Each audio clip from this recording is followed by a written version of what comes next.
সড়ক দুর্ঘটনায় গুরুতর আহত ৩ বছরের শিশু শিফাতকে নেওয়া হয় ঠাকুরগাঁও ২৫০ শয্যার জেনারেল হাসপাতালে। ভর্তি করে কিছুক্ষণ পর্যবেক্ষণে রেখে চিকিৎসা না দিয়েই ছেড়ে দেওয়া হয় তাকে। অবস্থার অবনতি হলে আরেক শিশু বিশেষজ্ঞের পরামর্শে আবার ছুটে যান হাসপাতালে।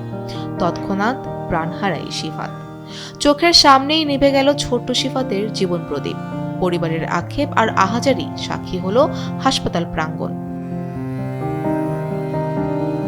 মঙ্গলবার সকালে এমন হৃদয় বিদারক ঘটনাটি ঘটে। পরিবারের অভিযোগের তীর জরুরি বিভাগের চিকিৎসক ডাক্তার আরাফাতের দিকে। চোখের সামনেই নিভে গেল তরতাজা ছোট্ট একটা প্রাণ। আমার ভাতিজা আজকে সকালবেলা অটোর সাথে অ্যাক্সিডেন্ট করার পর আটোয়ারি হাসপাতালে ভর্তি হয়।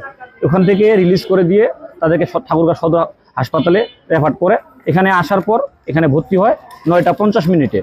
ভর্তি হওয়ার পর থেকে এরা ভর্তি হয়ে উপরে সার্জারি ওয়ার্ডে যায় এবং সাথে সাথে সেখানে তাৎক্ষণিক ডাক্তার আসে।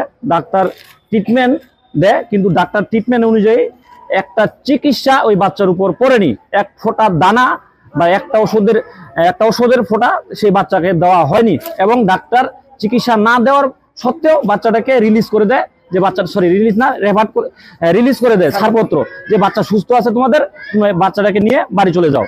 এই বিষয়ে তথ্য জানতে গিয়ে সাংবাদিকও ওই চিকিৎসকের খারাপ আচরণের শিকার হন। ওই চিকিৎসকের বিরুদ্ধে রোগীর স্বজন সহ সেবা প্রত্যাশীদের সঙ্গে দুর্ব্যবহারের অভিযোগ রয়েছে, কিন্তু বিষয়টি আমলে নেয়নি ঊর্ধ্বতন কর্তৃপক্ষ।